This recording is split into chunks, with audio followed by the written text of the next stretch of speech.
Shorty, welcome back to episode 30 of Beard Bites. Ah, Oh, dude, it was oh so bad, but my god. Okay. dude, before we rolled it, I was like, dude, I have a really dumb one, but I don't know. If a random person is listening, they're gonna be like, what the hell is this podcast? Oh Well, this my podcast is about god. two dudes that just talk about games and talk about gaming news and just stuff that's happening on the internet, primarily with the freaking consoles and the PCs. The PCs. Uh, All right, Uncle the G. PCs. Get off your Yeah, Nintendo.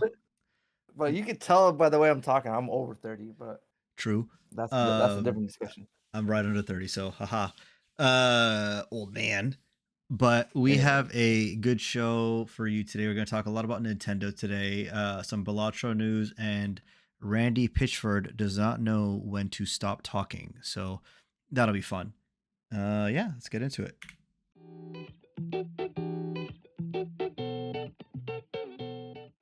let's go, man. How was your How week? was your week, Nope, man? I said it Now first. you go first. No, I said it first, chat. I don't think so. But fine, Well, I'll go first. okay. No, I was gonna go first. No, Okay, go. Mom, it's my Mom, turn. he won't let me play. Go for God, it. I hate this, man. Simple week. Actually, no. I'm gonna get into it. Yeah, as you should. I freaking hate fantasy football, Okay. man. I just go in like I don't watch football. I'm gonna be honest with you, man. I'm just here. To me, I call it dopamine lottery. I don't really keep up with the games. I'll tune into some stuff. Mhm. I'm not a huge football fan, but I like just setting up my team and then walking away, coming back at the end of the week and seeing if I won. And then the dopamine hits like, oh my God, big color, big number. Yes, a win, confetti. I like that. But I'm doing fantasy football and fantasy soccer and I'm getting dunked on left and right and I'm just depressed. You should play fantasy Uh, basketball to make it a good dunk. yeah, the good dunk, yeah, the trifecta.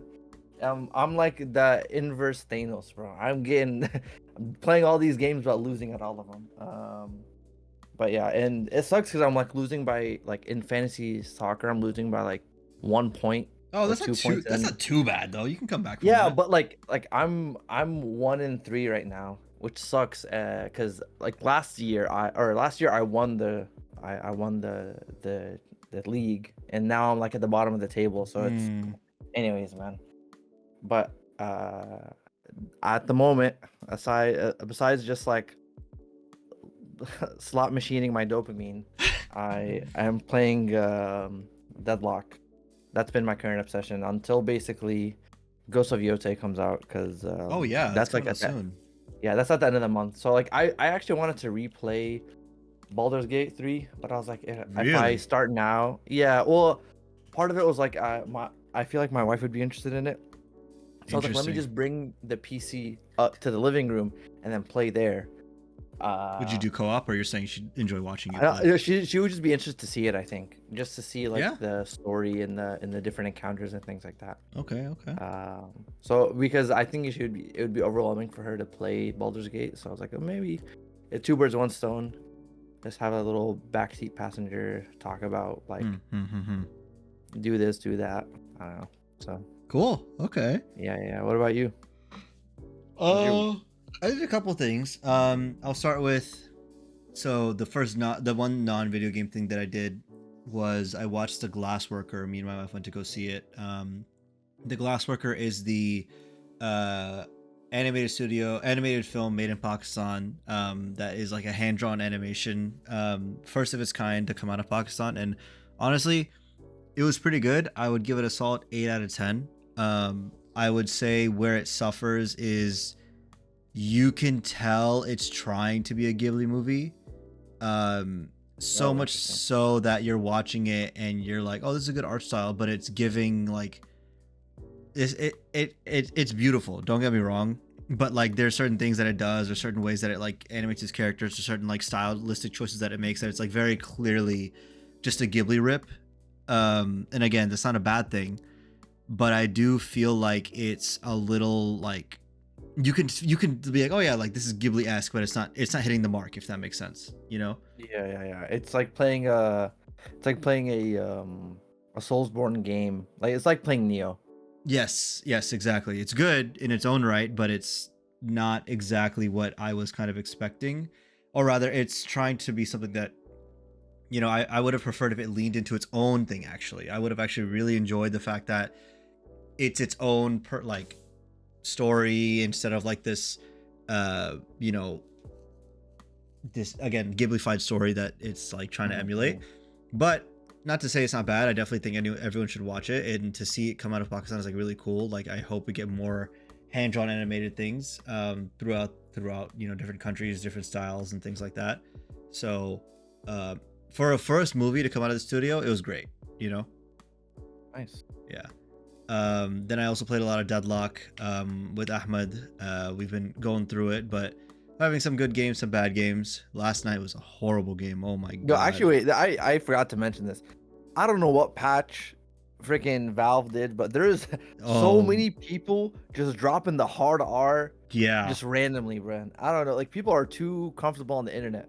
Yeah, I don't know what's up with like the racists. And the thing is, these racists are also really good at the game. That's the problem. So you can't be like, oh, I'll show them. It's like, no, man, they're gonna shit talk you and say slurs, and they're also gonna destroy you mentally in terms of the game. Yeah. Like it's interesting because like people like, I'm not saying it's like saying stuff is warranted, but usually people would do like talk smack or say like racist or out of pocket things when something happens. It's like, oh, like if somebody's not playing right, like I'm not saying it's justified, but like there's usually a reason why something just comes up. But these guys are just like out of rip, like just pulling it out, man. Like yeah, I don't know what's going on. It's yeah, it is, I don't know. but the game is fun though. The game is fun. Maybe if you're gonna play, consider muting, but it's the thing is, it is a fun game. It's pretty toxic in that like aspect of it, but I haven't gotten anyone raging at me yet, if that makes sense. Like for doing badly. Yeah. Like I think because everyone understands like it's not ranked, it's just like a chill thing, like whatever, right? Unless I'm that guy, I probably am. I haven't seen any enemies lately, and then it's like the mirror. Oh no! It's the SpongeBob meme where it's like he has the walkie-talkie and the water size behind him. But yeah, that was Deadlock, and then after that, I also jumped back into Helldivers for a bit. It's really fun. Going Damn, through. You know what I played more than what I know. Yeah, that's what I'm saying. You're forgetting a lot. I completely forgot we played Helldivers. It is fun. Yeah, it's fun. You go. No, it's good. You're good. No, it's fun. It's very much like we're getting back into the rope, like getting back into the feel of it, which is really nice. It's fun going through it with people who haven't played the game yet, because there's things that they're doing like, oh yeah, how do you do this, how do you do that? It's like, oh yeah, like I remember like going through this the first time and like really enjoying it, but I'm enjoying it. I don't know, what about you? I'm a fan, honestly. It's good to come back because there's so much content now. Yes, that is also true. I want to see, like we've been playing with the major orders, so you kind of it tends to feel a little samey because if you play the same mission type or in the same world, because like everybody is funneled. If folks don't know, with Helldivers, it's like a living world that each mission you play helps like move the needle for like some progress bar, like 0.001%. Yeah. So it feels like you're like a part of a larger thing. So sometimes we end up just grinding out certain missions to see the progress move. But I'm waiting to try the like Terminator-esque worlds because those are gonna be fun. Those are something. But yeah, and then we also played the finals, season 8. Just a few games on that one. They redid the destruction. So the big thing about the finals is how like the maps are hyper destructible and like you can use that to your advantage and things like that. So it's really fun. The latest season they redid a bunch of the destruction. So like typical routes that you're used to are now, you have to be more like conscious of that, if that makes sense. Because before, like, you could kind of just destroy a wall and you're going to go through it. Now it's like, okay, the wall is going to segment into smaller pieces and you have to break the smaller pieces and stuff like that. They've just upped the physics of it, and it's really good, but you just got to learn it again, if that makes sense.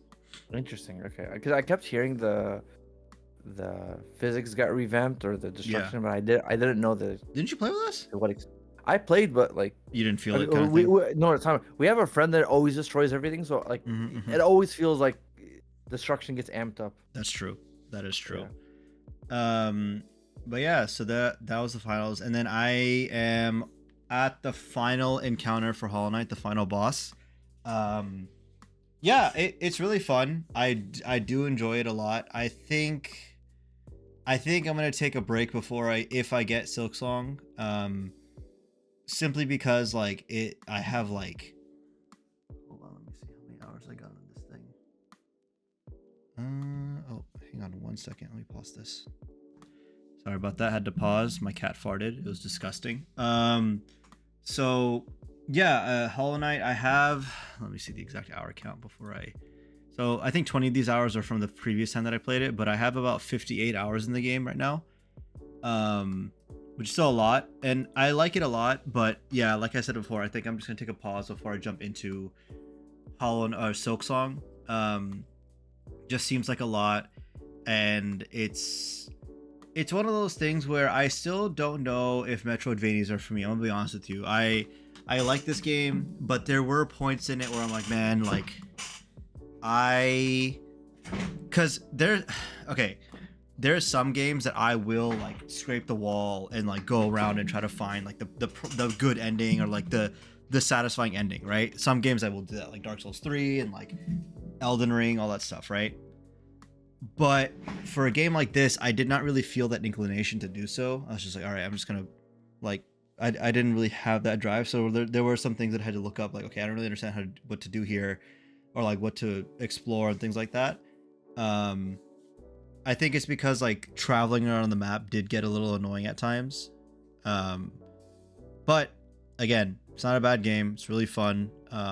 Probably solid 8 or a 9. Probably solid 8 for me, but I have yet to beat it. I'm on like the final boss, so I will update once I beat it with the more concise thought process. And then I also got a Switch 2 for my birthday, which is nice. Thank you to everybody who contributed and got me a Switch 2. I did the transfer. It was pretty quick, actually. Honestly, it was very seamless. And then I also played some games, but Tears of the Kingdom, it runs like really buttery smooth. It's really nice. And then I went to GameStop today to turn in my Switch 1 and some other games. So I had Mario Kart 8, turned that in. I had 2 extra Switch controllers, turned those in. Had the dock for the Switch 1, had the power brick for Switch 1. And I was like, do I have any PS5 games I'm not playing? And I was like, Last of Us 1. Let me just go turn that. So I turned in Last of Us 1 for some trading credit as well. So with that credit, I was able to get Donkey Kong Bonanza, and I'm going to pre-order the Mario Galaxy 2 release as well. So, yeah. That's crazy, bro. Yeah, I know. Mario Galaxy 2? I know. This guy. I love Mario Galaxy, though. That's the thing. It's so fun. And 2 is like even better, so yeah, I'm probably gonna just, bro. I'm part of the problem, I know. You're the reason why games are $80, bro. No, I'm only buying half of it, so it's not my fault. But yeah, that was my week. Are you gonna get Cyberpunk on the Switch? Yeah, man. No, I want my Switch to last more than a day before it becomes a bomb, bro. What the? It's gonna explode in my hands if I try to use, Cyberpunk on that. But the console's really sleek. Honestly, it's like way bigger screen to like controller body ratio, so that's really nice, and it plays Nintendo games really well. I'm excited to see what else I play on it. But yeah, I don't think there's anything else. You have anything else for your week? Nah, man, I'm good. Are you chilling? Okay, nice. So now we'll jump into the news here. First things first, just want to shout out the email. If you have a question or want to, send us an email, you can do so at beardbytesmail@gmail.com. It's beard, BYTES, mail, MAIL @gmail.com. Yeah. And then we can go ahead and get into the first story, which, first couple of stories actually have to talk about Nintendo, but I don't know if you remember a couple of weeks ago, we talked about how there was a Switch modder who said, you know what? I will fight Nintendo on my own in court. You remember this story? Yeah, I think so. Okay. So he basically was selling a MIG Switch, which basically is saying like it can kind of get games for free and do different things to the console, and Nintendo's like, hey, we don't like that, we're taking to the court. And he said, all right, I'll represent myself, I'll fight you in court. And Nintendo said, bet. Well, the update to that story is that this dude has to pay, it's a piracy case, so he was ordered to pay Nintendo $2 million. Damn, bro, what do you... Oof. Persuasion check, bro. He rolled a -1, bro. Like, yeah. Insane. We said this before as well, but like, why would you think to even do that? Like, that's such a stupid idea, Yeah, you could have at least taken a public defender route or something. Yeah. I don't know, dude. Like, oof.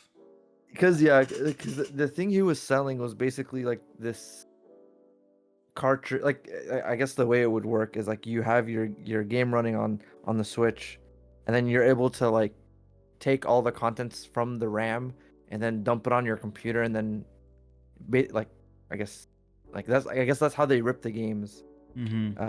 So he, I guess, selling devices like that and allowing people to make their own Switch cartridges, I'm guessing. Which is, I can low-key understand why Nintendo would go after him. But the argument that they won with was like it caused significant and irreparable harm to the company. So that's like, yeah, because allegedly people were playing Tears of the Kingdom before it came out. That's crazy. Which is that's crazy. So weird. Yeah, that's so weird. I don't even know how people would get that. I hope whoever did do that, they get their comeuppance. It's a really bad thing to steal from like a hardworking company. Okay, so yeah. If you're out there, turn yourself in. Exactly, man. 100%. You bad guys, you know where you are. Yeah, but yeah, this guy. I honestly don't know what he expected. I don't know why he thought representing himself was like a good idea. Like, especially for Nintendo as like a litigious company as they are. Like, do you think he, in preparation for the lawsuit, he just downloaded a bunch of like Phoenix Wright Ace Attorney and was just spamming it? He was like, I know how to get him. Objection. Hold it. Yeah, there you go. Edgeworth. He's like, I'm Miles Edgeworth. I say, all right, brother. You owe us $2 million. Oh, no. It's like, all right. No, he's like, bro, he's in the courtroom. He opens up the Switch. Wait, what do I say here? What would Phoenix Wright say? Bro, Phoenix Wright would argue against him, bro. You stole from the corporation. They'd get his ass. Oh, man. Oh, yeah. What an idiot, dude. But yeah. Good luck to him, I guess. Good luck paying that money back, because that's insane. Yeah, just like this insane patent that Nintendo is also implementing. Yeah, this one's really weird. So Nintendo has been on a tear with like weird patents and things like that, and like the most recent one came up, which is they've acquired a patent for character summons. Basically, Nintendo has recently acquired a new patent for summoning a character and letting it fight another as its Pal World lawsuit continues. Bro, what? Interesting. Like, okay, I know patents have to be extremely like specific on how things work. But granted, like they did have they did have a patent for writing objects and stuff, so I don't know. It's I'm assuming they're like trying to get the idea of something coming in and out of a ball and like transform. Like they're trying to get the idea of that. I will say though that is like very recognizable of Pokemon. I could understand. I hate myself. Why do I can rationalize anything? Listen, bro. Listen, I was gonna sit back, let you do your thing. I was like, all right, man. No, because let me just put this on the side. What else has a freaking ball tractor beam thing that you can like summon in and out of? Like, I feel like that's so uniquely Pokemon, or maybe it's because nobody else has tried to do it. Nah, bro. Actually, Digimon. Okay, let's. Jarvis, show me Digimon. Power World.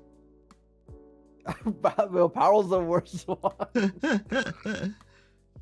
No, but first pattern could be. What is the pattern actually about? It's summoning characters, allowing them to engage in combat against one another. All right, man. Turn-based RPGs, you're out, bro. You want to summon Yakuza like a dragon? You can't summon them on pound mates.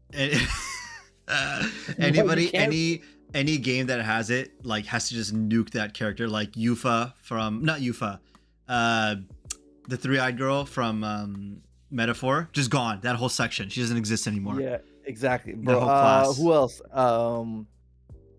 Kingdom Hearts. You want to summon Simba? Nah, it's out. Nah, Yorick gone. Right? Yorick is gone. Who else? Any fighting character? League of Legends is gone. Yeah, where do you play? Summoner's Rift. Oh my god. Nintendo's going after everybody. Saving the world one day at a time. I don't know how they'll apply this, to be honest, but like, it's such a goofy ass. Like when I saw this, I was like, yeah, that tracks. Like for the way Nintendo operates. It's weird because like at first I was trying to be like on their side in a way where I'm like, okay, because like I don't know who else would have like a tractor beam type of summoning thing where it's like something like emerges from light and then goes and fights. Yep. But and I was like, that is really unique. And then I was like, well, what else would be somewhat unique? And it's like the lightsaber and force powers, and I don't see Disney or LucasArts or whoever the I mean, I know Disney. Brand. Yeah. Yeah, I know Disney is the parent, but like there has to be like some sub. Like you won't see a lightsaber, but the idea of like magic with a laser sword, like that's not out of the realm of possibility, you know? Yeah, like there's the characters that have light swords and things. Like it's not a foreign concept. So now the thing is, when anybody sees a light sword, they're like, oh yeah, it's a lightsaber. Like that, like the brand recognition is there. So maybe that's why Disney's like, yeah, we're not worried. But with Pokemon, I think the issue, like in terms of like the summoning thing or whatever, I think the issue is also like now I feel like Pokemon is starting to be on the come up of like changing the formula. But before, like it's a pretty like it was pretty samey. Like even the like they were restricted with hardware to and how you can move and interact, and as hardware expanded, they didn't really capitalize on the different gameplay systems and mechanics that like were going on with game design, right? Yeah. So I would see them probably just trying to nip it in the bud, and also maybe that people don't want to question animals fighting each other. Yeah. Because it's such a weird area. Because like even right now, I feel like if you ask some people about Pokemon, they're like, oh, low-key it's weird because it's like animal fighting and then low-key kind of slavery-esque. Yeah, you're just going up and grabbing. Whoa, Pikachu, you're coming with me. Yeah, that's true. No, please. So I feel like the Nintendo's like they're like, okay, like PETA's coming behind them and whatever, and there's like I don't know, maybe they're just trying to like maintain the general image. I don't know. You're saying, or maybe they just want money, bro. I'm sure it's the money thing, but. Yeah. Bro, they just want $2 million off a lawsuit. They're like, well, it's easy. Let's keep that legal game going up. Oh man. But speaking of games, they got some Nintendo got some new releases coming up soon. They had a Nintendo Direct this past week. More things for people to pirate. Hey, allegedly. Yeah, we got different stuff. So we got Metroid Prime 4, officially released in December. I'm just gonna go through the list, and if there's anything you want to stop and talk about, let me know. Fire Yeah. Emblem. This is like the big reveal of the thing. Donkey Kong Bonanza has DLC, which is like $20. I've heard the DLC is not that great in terms of content. There's like a score attack mode, which is like all right, and then there's like his island, but there's like literally nothing to do on the island apparently. So, kind of weird like addition for Nintendo to like charge for that, but you know, this makes DK now a $90 game, technically speaking, with everything included as of now. Pokemon Pokopia, it's like a life sim where you play as a Ditto who's playing as a human, which is kind of a creepy concept, but yeah, I feel like this got retconned. I feel like that's like Ditto's supposed to be able to turn into other Pokemon, but yeah, it can turn into anything. Turning into a human, bro. Are you telling me I shrimp fried this already? Like, it's just so real. Like, I thought the whole point was that, like, okay, I'm telling you, okay, if this is the game where, this game is a Ditto turns into like this like little girl, and you see other Pokemon, and then you can learn the abilities, and you like Minecraft slash Animal Crossing your way into like fixing villages and in the island and all that stuff, right? Yeah. The more Pokemon you see, the more moves you get, and then you can terraform and do all these things. Yeah. Okay.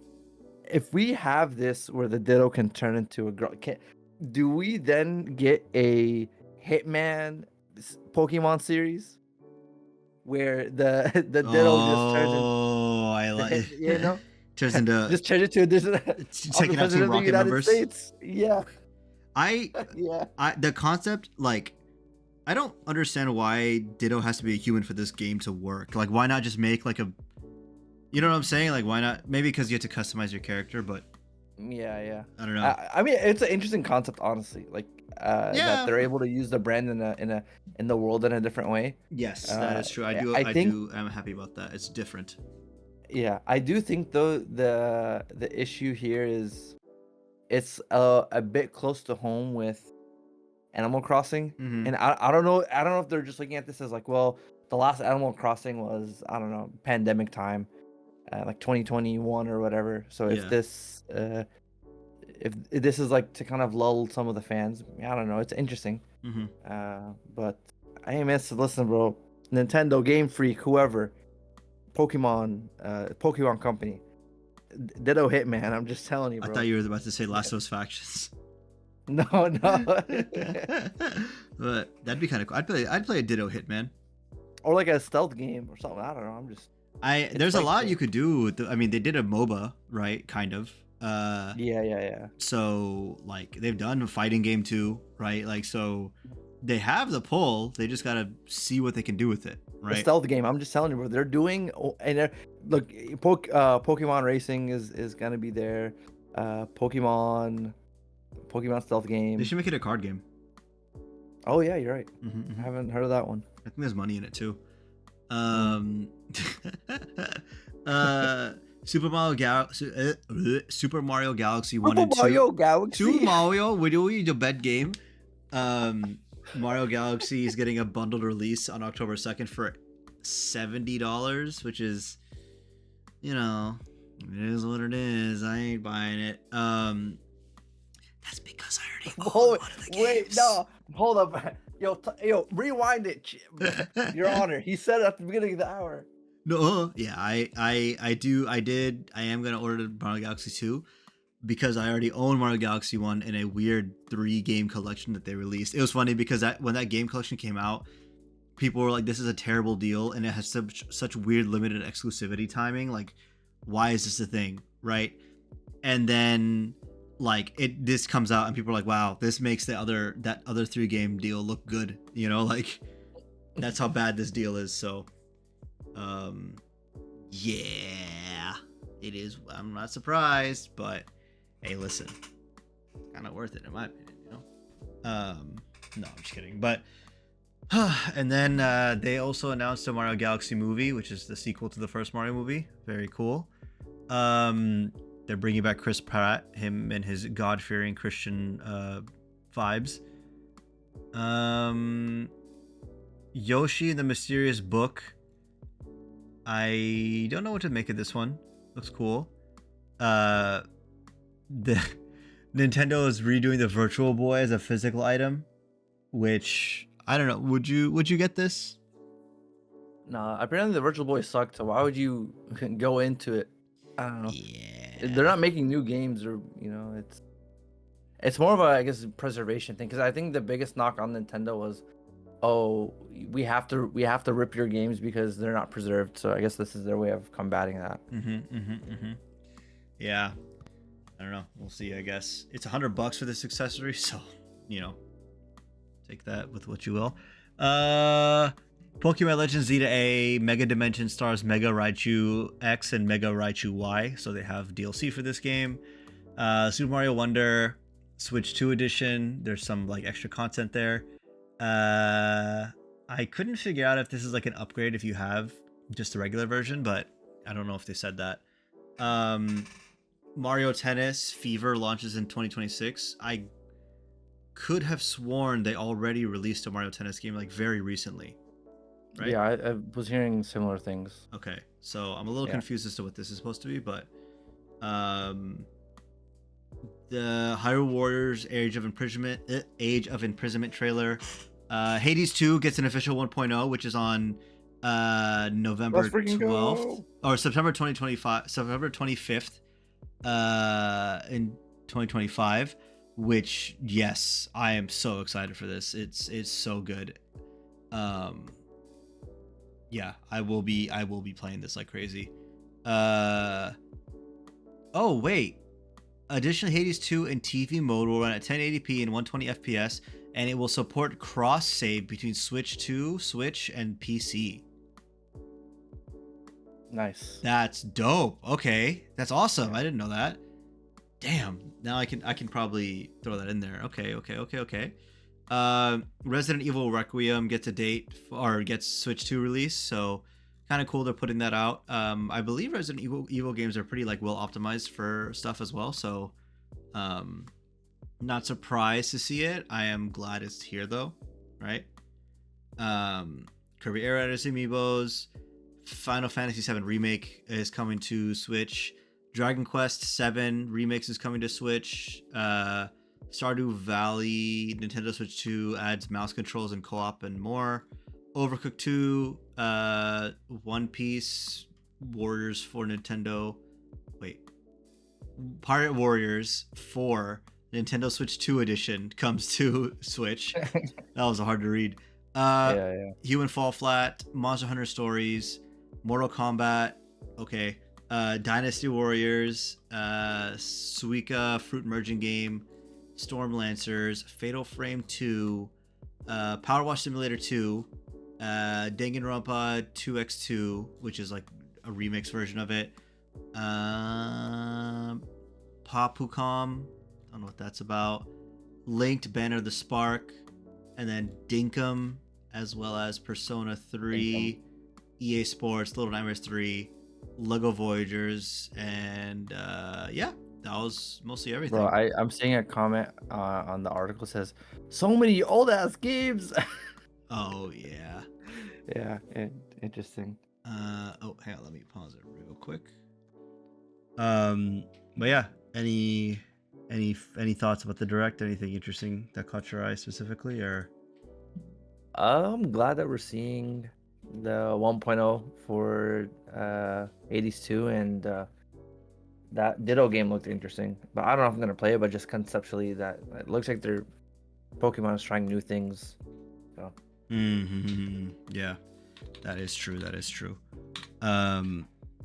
Yeah, I don't know. I do wonder, like, when Hades drops, like, how are they gonna, I guess, add it, like, how are they gonna do the other releases for the rest of the, like, consoles and stuff, you know, because it's coming to Switch and PC first. So I don't know. Well, hey, 2.0 is gonna drop on the PlayStation. I don't know. I'm just listen. Just JK. Or maybe on Game Pass, and kind of create more of those little those weird tensions. I don't know if you heard, but Okay. Okay. yeah, Game Pass is having some weird. So former Xbox VP says Game Pass creates weird inner tensions because the game's popularity can actually damage sales. The majority of game adoption on Game Pass comes at the expense of retail revenue. Pete Hines, former VP, said this, and he basically, Oh, he's former VP. yeah, He was a former communications dude for and Bethesda. marketing at okay, sorry, former VP of communications and marketing at Bethesda. So not Xbox VP, but a VP of a company under Xbox. Dang, bro. But he's saying like basically it's short-sighted thinking. If you don't figure out how to balance the needs of the service and the people running the service with the people who are providing the content, without which your subscription isn't worth anything, then you have a real problem. So this is kind of confirming something that we talked about a couple times already at this point, but the idea that, hey, like, you know what, this Game Pass like breakdown kind of sucks for creators, and it's, you know, I don't know. What do you think? I mean, it makes sense. I think from a scale perspective, right? Like, you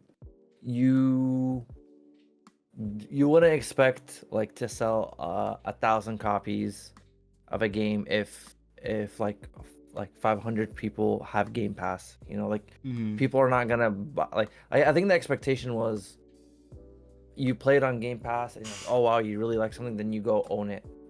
Like imagine like you go watch a movie in theaters and then you come back like, oh, I really like this, let me go like own it. But then that doesn't, I feel like that kind of thinking would make sense in the past where we're not flooded with games. Because honestly, okay, anytime someone says gaming is dead is such a bad take. There's too many games to play, I feel, right? I think, Yeah. And since there's too many big games and too many indie games, like people do pattern matching and think that like, okay, everything's too samey, but there's just too much to play.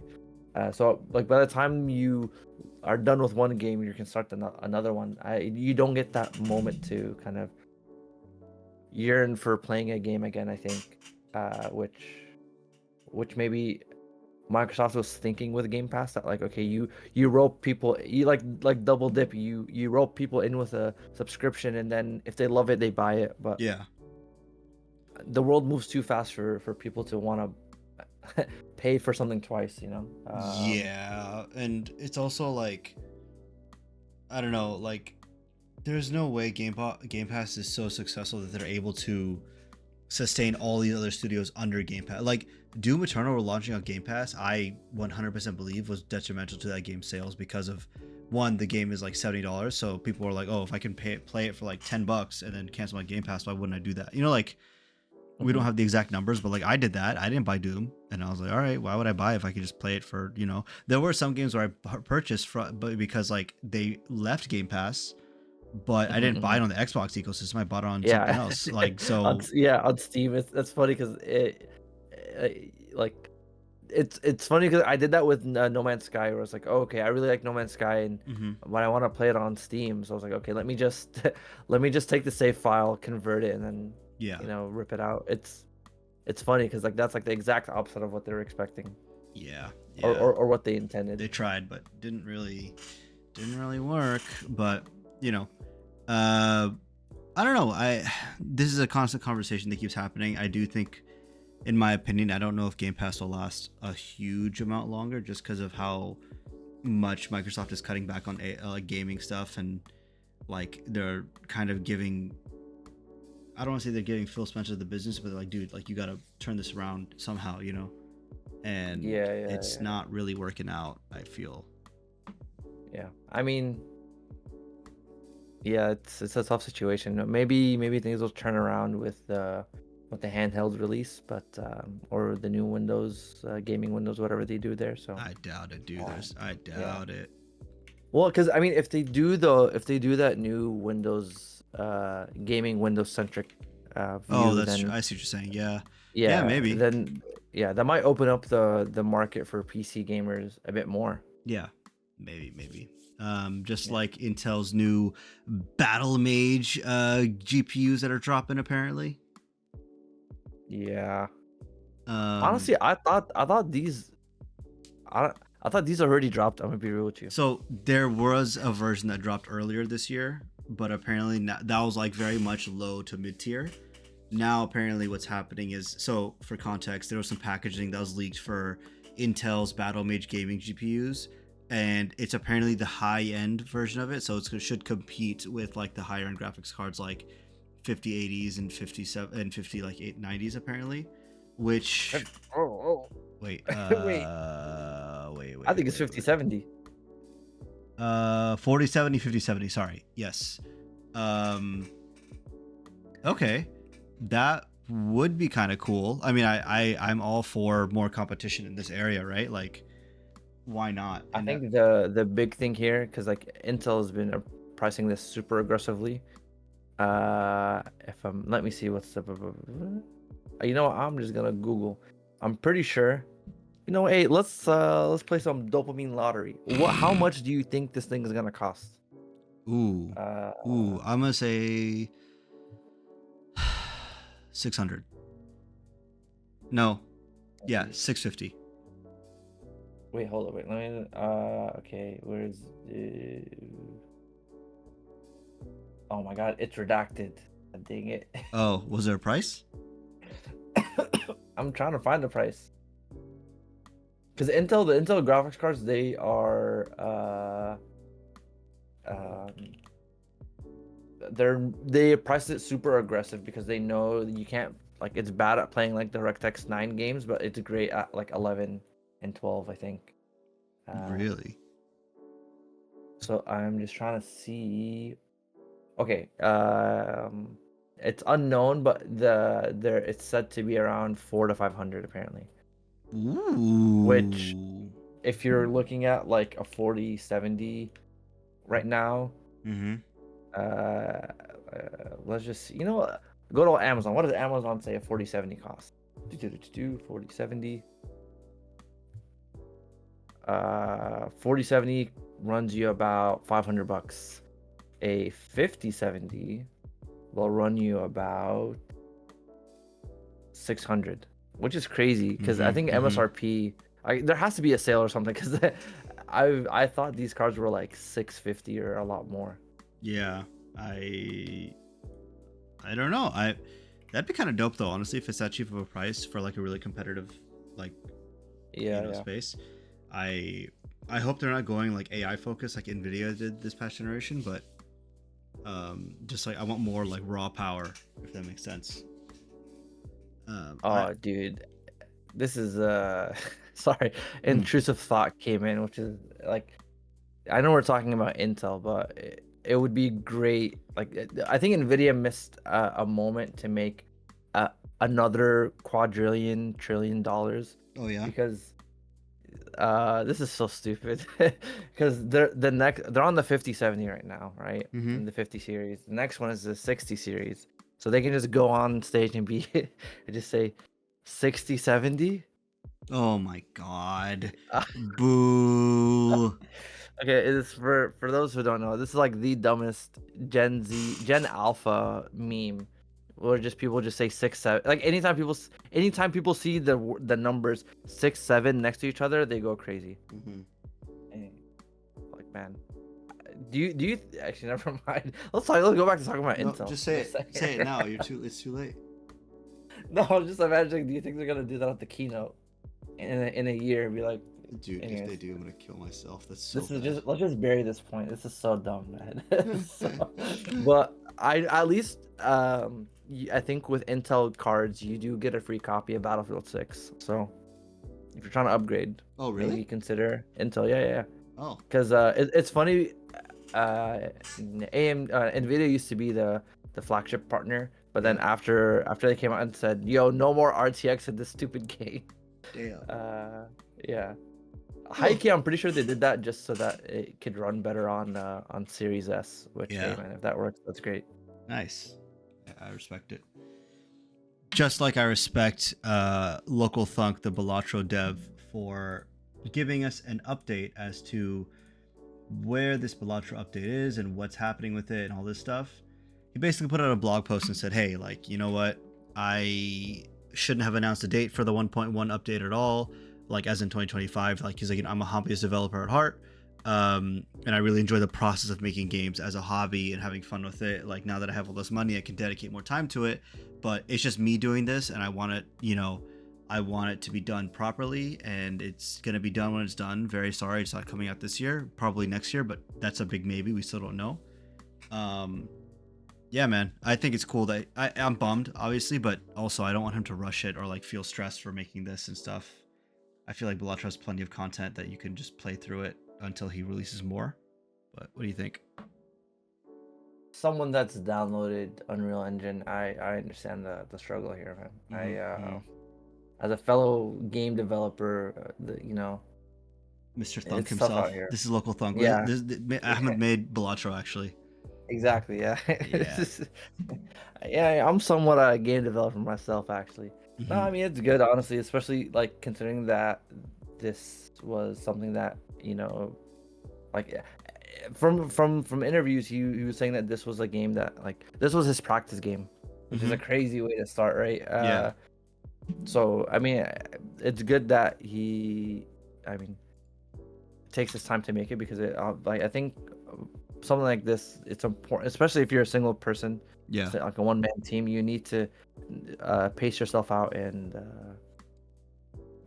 like have the inspiration to continue, because like it's so easy to just burn out and kind of throw everything in the trash. Yeah.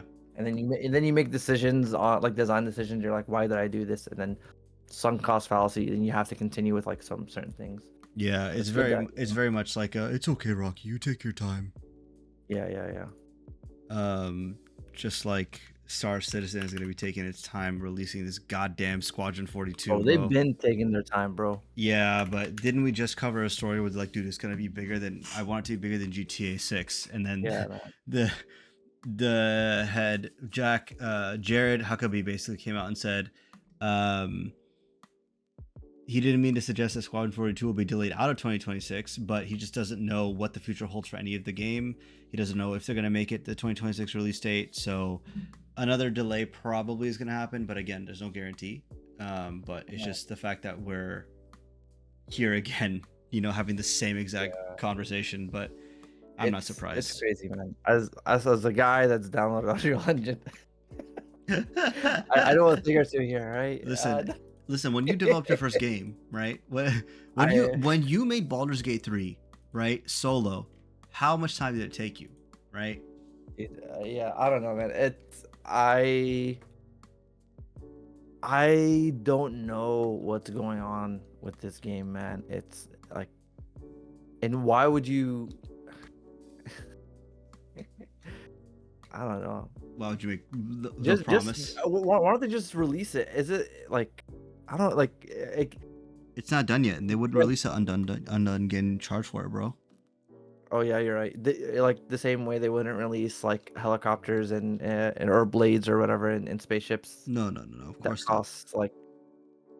that costs more than a PlayStation. No, they would never, dude. What are you talking about? They care about their player base. It's not just money grab, not just a money sink. Yeah, I feel like I've never played this game, and the only thing I know is that it like simulates everything, and I'm assuming it doesn't take shortcuts. Maybe that's why it's so large, but there's no. I'm trying to understand like why. Like, are they doing like crazy set pieces? That's like that. Like as it simulates, it makes the computers blow up or something, because like they already have a playable thing of the multiplayer that's in alpha, beta, or whatever. Like why is this the thing that's taking so long? I don't like. It's my brain is not. I joke about on downloading Unreal Engine, but like literally, I'm trying to understand like things here. Trying to figure out like why. Oh, there's a take longer button. I see. Yeah. I mean, why don't you like? Because he's getting Gary old, man. Because he wants to play the game. Because anyways. Yeah. No, you're right. Listen. All right. How about this? when you make a game, why don't you take lessons from the Borderlands crew? Okay. Okay. Sure. I'll write some cringy jokes. Okay. Mostly I'll have in the some performance cool department. Yeah, there we go. Yep. Yeah, Yep. there you go. So apparently, for some reason, Borderlands 4 did not release in the best state for PC specifically, and I'm sure for other consoles and stuff as well. And with that, obviously, people have criticism. People are upset about it. And Randy Pitchford, of course, is responding to all these criticisms. He says multiple things, so we'll cover them. But the first thing he said was, he told players to stop being so 4K stubborn, and he says it looks amazing at 1440p. And he said the trade-off of frames isn't worth it. Dog, shut up. What the fuck?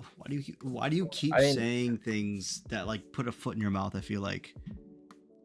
Well, see, he's a magician. He knows how to take the foot out of the mouth. That's what he'll say. Yeah, he really actually is a magician.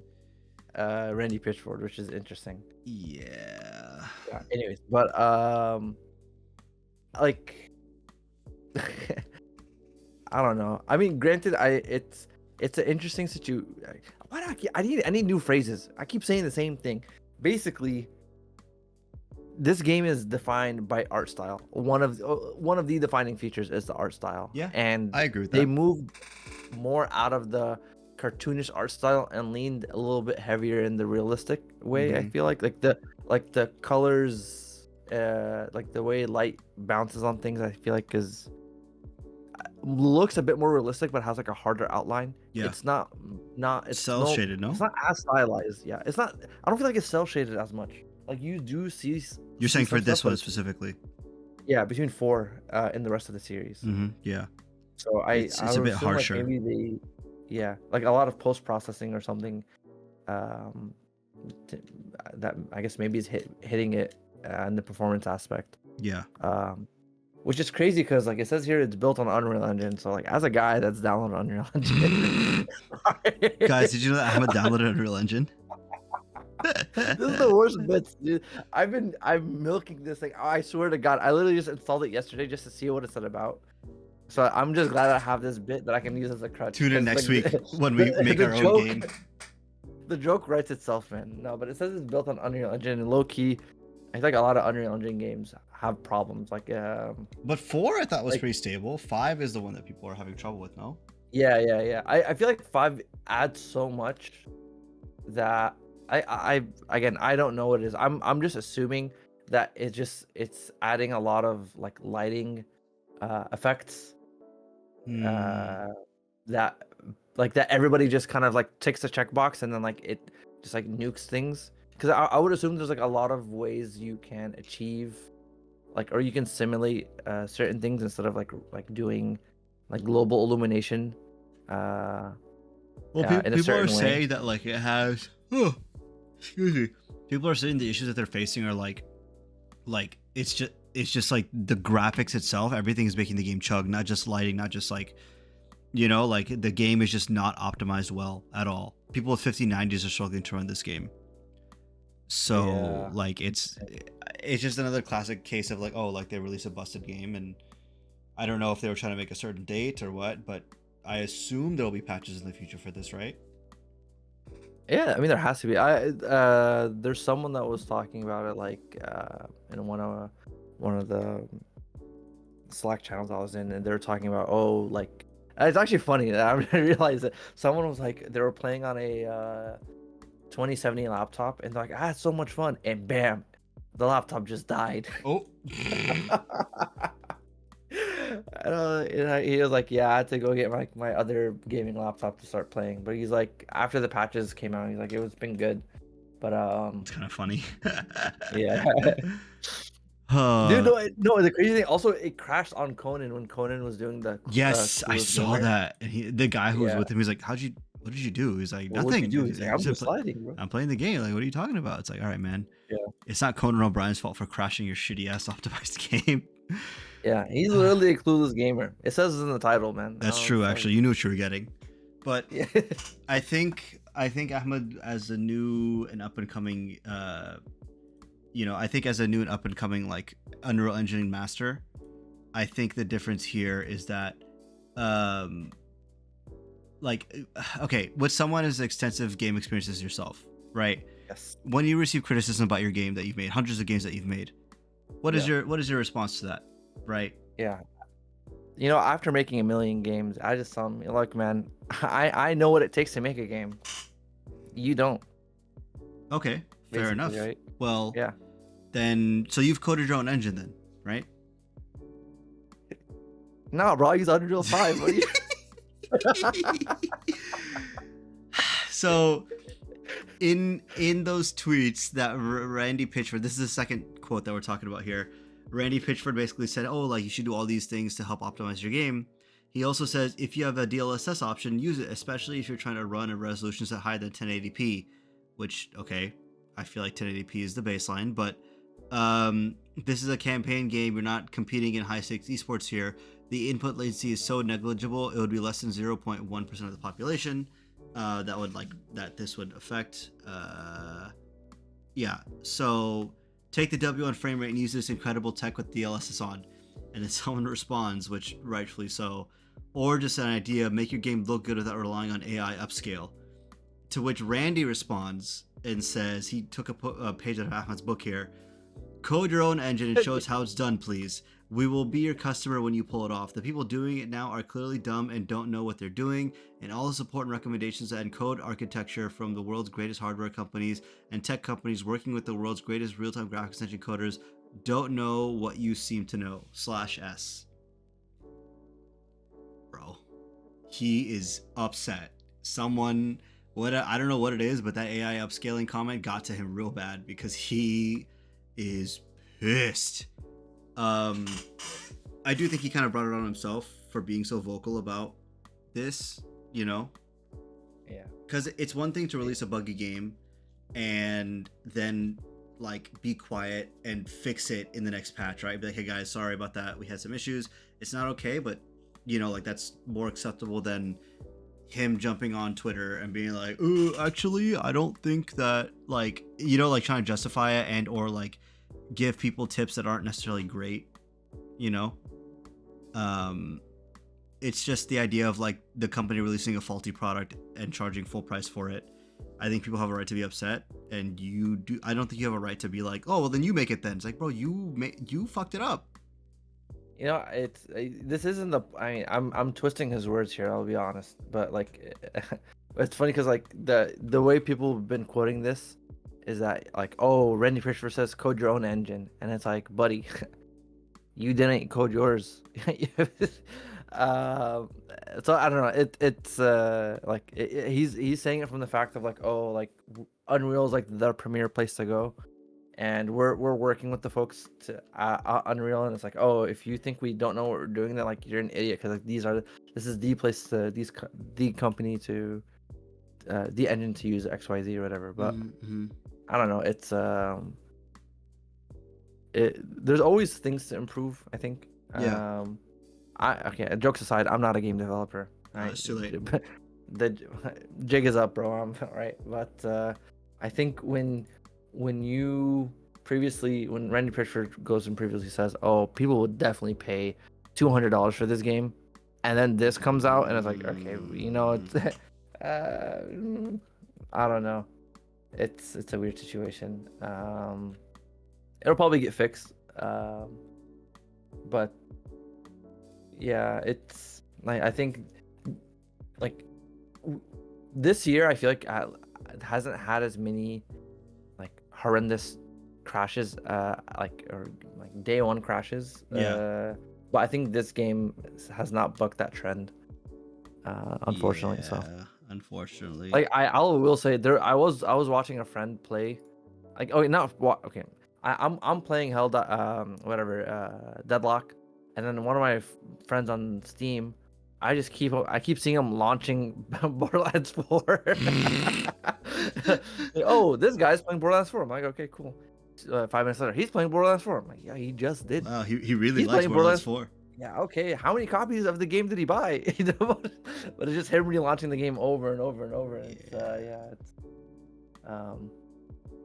yeah, I don't know, man. Randy, hey, keep your head up, man. Just please stop. Yeah, keep your head down and get to work, bro. What the hell? Like, What are you doing on Twitter for? Just fix the game, you know? I don't know. Yeah. Like, I think that if you're going to be a vocal CEO like this, I think the best way to go about being a CEO and in this kind of environment and like the time that you're in and like, you know, on the release day, whatever, is you have to take it on the chin and move on. You know, like there's nothing else you can do because you release a bad product, and if people are having trouble with it, it's your job as the, you know, producer of said product to fix it. In my opinion, you know.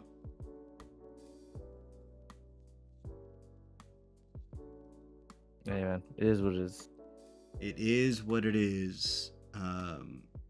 Just like it is not what it is with this story. Oh, brother. Oh, man. We could have done something, man. I should have lobbed it up for you. Okay, all right, let's run it back. Hey, he said to you, Randy Pitchford says use AI upscaling to make your game look better. Oh, did he? Yeah. Oh, well, maybe you should use AI voicing. Oh, mother, please. We rewound it back. The thing is, I don't know what this story is about because you put this in here, so I didn't. Oh, okay. Okay, here.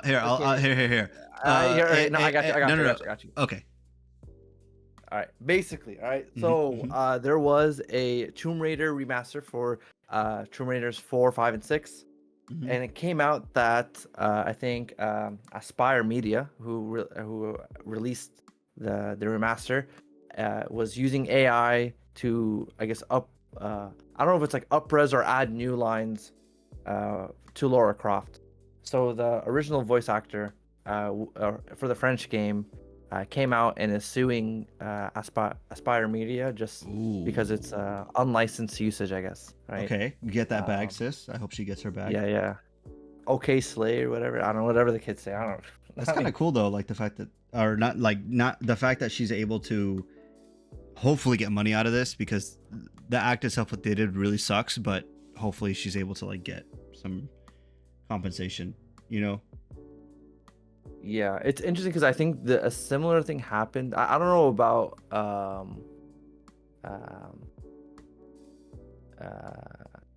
what was it? I think wasn't it like Horizon Zero Dawn that like did like an AI alloy, and it was like, oh, the original voice actress wasn't even there.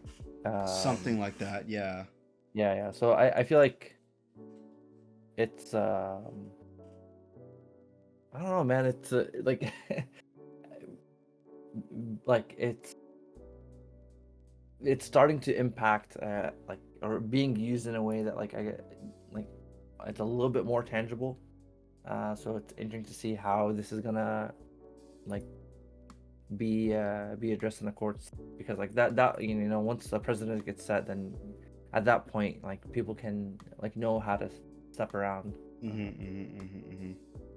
So yeah, the thing is, like, what's gonna happen is if she loses, now every single game that is like made by this company, or like any company that is like is looking at this for with the keen eye, they're gonna have an AI clause. I'm sure there's already a thing. Like it happened with Apex Legends, some actors, and for Call of Duty, some actors refused to sign because there was an AI clause in it. Well, they just fired them and hired new people that were willing to sign the clause. You know? So like I feel like they should add protections. Like I think part of it, like if it comes from a perspective of like scheduling, right? Like imagine a fighting game, right? Where a fighting game, you have like interactions, or like let's take like the NetherRealms games where there's interactions with the fighters at the beginning of the fight, right? Imagine the DLC list grows, they're gonna have to add a bunch of interactions between so many different like combinations and permutations of people that like if you're the voice actor for Scorpion and they're releasing something like 5 years later, are they gonna pull you back in to record it if you're like doing something else? Well, if you're big enough, like what are they gonna do? Yeah. Like do Joker without Mark Hamill? You know, like there's so I'm thinking like if they're looking at AI as a way of like, okay, like it's hard to get this person, let's say we can use their voice as an AI and then give a kickback for it. Like I can understand like from a logistical element, but here like I'm like looking into this article, right? Like for the Lara Croft situation, the whole French audio was like the audio was like completely removed, and it was an AI voice that sounded very similar to the original VA voice actors. So it's like, okay, did they just rerun her lines just and like as like a training set and then like upscale it, or like have it reproduce in a certain way? Yeah. Possibly, right? But that sounds like a clear case of just like cutting somebody out from something, because it could be like a residuals thing where it's like, oh, if this person in any form of their work, if it gets reproduced, they get money.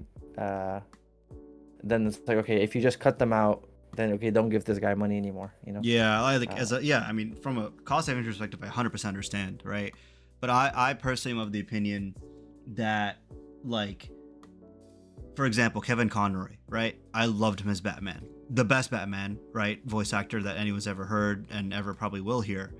However, I would not want him to be Batman forever, if that makes sense. Yeah. Like, yeah, I want think him, honestly, yeah. you know, like, I want him to have a legacy, do his role, and then he passed away, so he can't do it anymore, obviously. But I want room to be made for a new Batman. You know, like, I feel like that'd be really helpful for like the industry, really interesting for like just like the culture, and like, you know, giving someone else a chance to become this icon.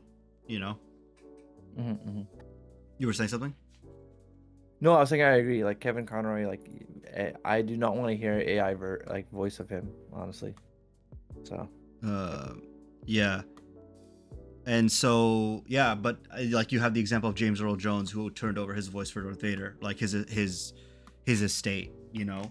So I don't know. It's a complex issue that I don't think is going to get regulated anytime soon, to be completely honest. But we'll see, I guess. We shall see. Just like we'll see if you have any closing remarks. Oh, damn, you got me, man. Closing remarks. And I don't have anything. I would say eat healthy and go to the gym, but man, I fell off the wagon. And now I have a wagon, so to say. So I need to start trimming down, man. Which is crazy because it's the winter. Aren't people supposed to bulk up in the winter? Yeah, well, anyways, this is your winter arc. You got to run to the gym to lose, you know, to start cardio, and then you can work out and then run back. Exactly. You're right, man. Ugh. My closing remarks are that give a game a try that you normally wouldn't, right? I gave Hollow Knight a try, didn't enjoy it the first time I played it years ago, but I was like, let me try it again, and I quite liked it. And I think that a lot of people are missing out on experiences that are really cool and they'll really like, just because they're worried that it's not their thing. You know, get past the first initial stage and then go from there, in my opinion. That's what I would say. Yeah, man. Actually, that's a good point. Try new things. I thought I was gonna hate Baldur's Gate, but hey, man, great game. Hey, you want to do a co-op run? No. Okay, well, we'll do it anyways. But yeah, thank you guys for listening. You guys have a good one. Take care.